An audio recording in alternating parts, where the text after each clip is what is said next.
Assalamualaikum warahmatullahi wabarakatuh. Waalaikumsalam Waalaikumsalam. Waalaikumsalam. Selamat pagi anak-anakku.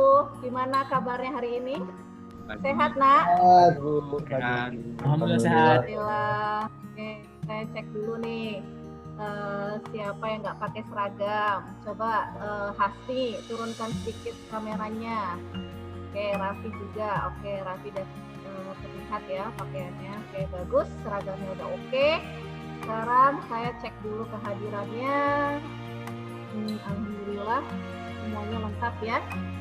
Oke Nak, jadi sebelum kita mulai, karena kita tahu ilmu itu berasal dari Allah dan membutuhkan rahmat Allah dan keberkahan dari ilmu yang akan Allah berikan kepada kita hari ini, kita buka dulu dengan doa. Silakan ketua kelasnya untuk pimpin doa, Hanif. Oke teman-teman, baik sebelum kita mulai pelajaran pada hari ini, marilah kita berdoa. Berdoa dimulai.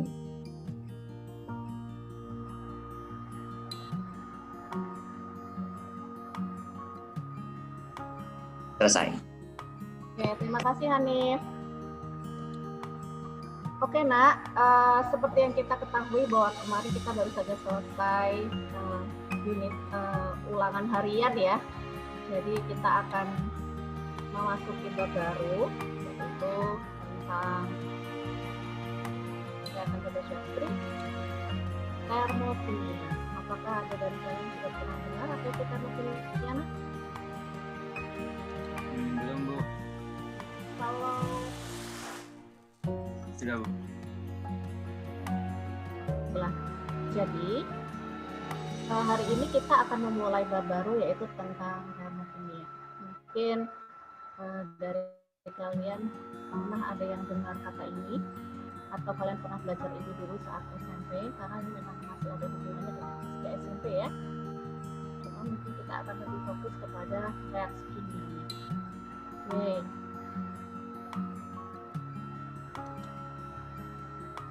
Saat kalian kecil, mungkin kalian pernah main kembang api ya. Mungkin kamu bisa lihat di sini, ini kembang apinya luar biasa, sangat terang dan mewah ya.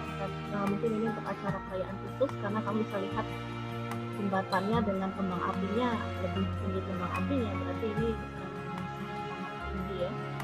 Kemudian saat kalian kecil, saat kalian bermain kembang api, mungkin orang tua kalian pernah bilang atau kakak atau saudara kalian mungkin hati-hati kalau bermain kembang api. Ada yang ingat kenapa? Mungkin ada yang Karena bilang, panas. iya betul, karena panas. Jangan dipegang ya, apa namanya? Kayak lidinya itu ya, kalau misalnya kembang api seperti itu.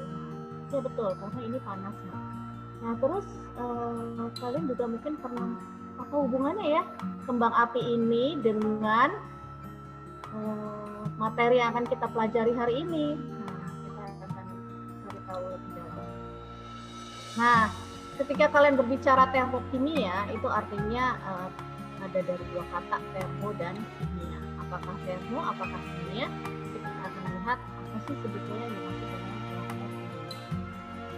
Salah satu contoh aplikasi dari yang kita bisa temukan sehari-hari itu adalah ini Nak.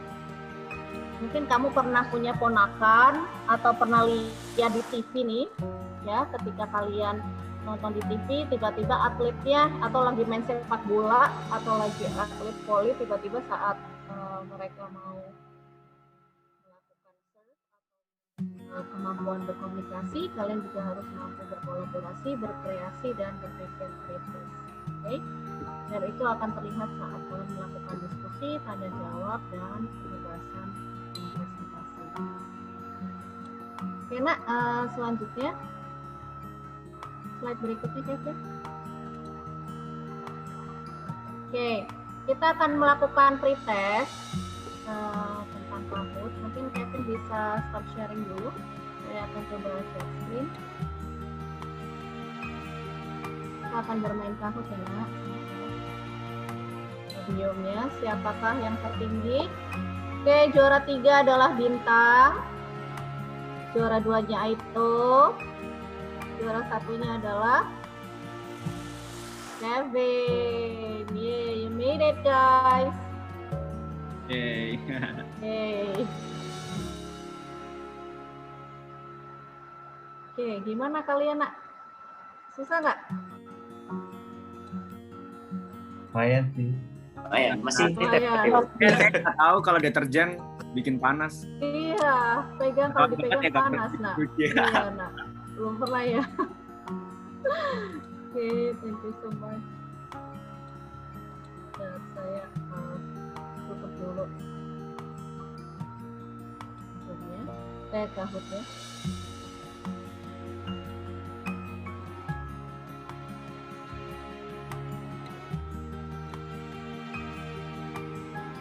Oke, nah kita kembali ke materi ya. Jadi ternyata apalagi yang kalian baru tahu dari tadi setelah mengerjakan Kahoot? Miss, Tadi mengerjakan Kahoot. mencairkan es batu itu bukan reaksi eksotermik ya. Tadi saya soalnya salah di situ karena kan mencair. Saya pikir Iki ya, menurut eksotermik. kalian kalau es batu bisa mencair itu kira-kira butuh panas atau enggak? Butuh kayaknya. Ya, berarti dia harus menyerap kalor kan. Berarti kalau menyerap kalor endotermik atau eksotermik. Nah, kita akan bahas itu sekarang ya. Apa sebenarnya endotermik dan eksotermik? Oh iya ya benar. Iya. Oh, sama tadi Miss saya baru tahu yang sistem dalam Dan ini lingkungan. ya dalam Baru lingkungan. tahu Saya kira sistem itu wadahnya itu Miss. Iya. Maksudnya ini ya Kebalik komponen. ya. Iya. Miss, emang bedanya gula jadi karamel sama es batu apa ya? Miss, kan kalau kita mau mengubah gula jadi karamel kan juga dikasih panas, Miss. Sama kalau Iya, kita betul. mencairkan es batu, kita juga kasih panas. Bedanya apa ya? Menarik ya. Kita akan bahas lebih lanjut setelah kamu tahu ini dulu ya. Nah, share screen-nya udah kelihatan belum nak? Dan Nah, Belum. sebelum kita membahas lebih lanjut apa sih sebetulnya termokimia, endotermik, eksotermik, energinya ya. Nah, dan ciri-ciri lainnya serta contoh-contoh dalam kehidupan kita sehari-hari. Ternyata hukum yang mendasari dari adanya entalpi itu adalah hukum kekekalan energi ya. Nah, seperti yang kalian sudah pernah dengar saat kalian SMP bahwa energi itu tidak dapat diciptakan dan tidak dapat dimusnahkan ya. Yang ada itu hanya ada perubahan energi. Nah, contohnya adalah kalau kalian tahu banyak sekali kita bisa temukan ya. Salah satunya adalah ketika kita makan. Ketika kita makan apa yang terjadi perubahan energinya? Kalau ada di sini juga ya. Ketika kita makan ternyata itu adalah perubahan energinya yang sudah saya share di Microsoft Teams. Kalian bisa diskusi dengan teman, termasuk grupnya juga sudah saya share. Kita akan breakout ya nak. Oke, berdasarkan tim yang sudah saya share di Microsoft. Nah, ya jadi teman-teman kita dapat tugas dari Miss Indah buat mengerjakan praktikum tapi secara virtual. Jadi linknya udah gua sebar ya di chat tadi. Oke. Nah, tapi kita harus ngapain sih? Nah, step-stepnya itu bakalan ada di worksheet KPD yang udah di-share sama Bu Indah di Teams. Nih gua share screen juga deh.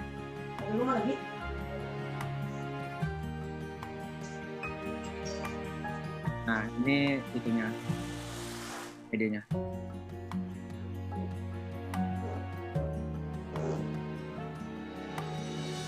Nah, ini tadi yang udah disampaikan Miss Indah, teori singkatnya.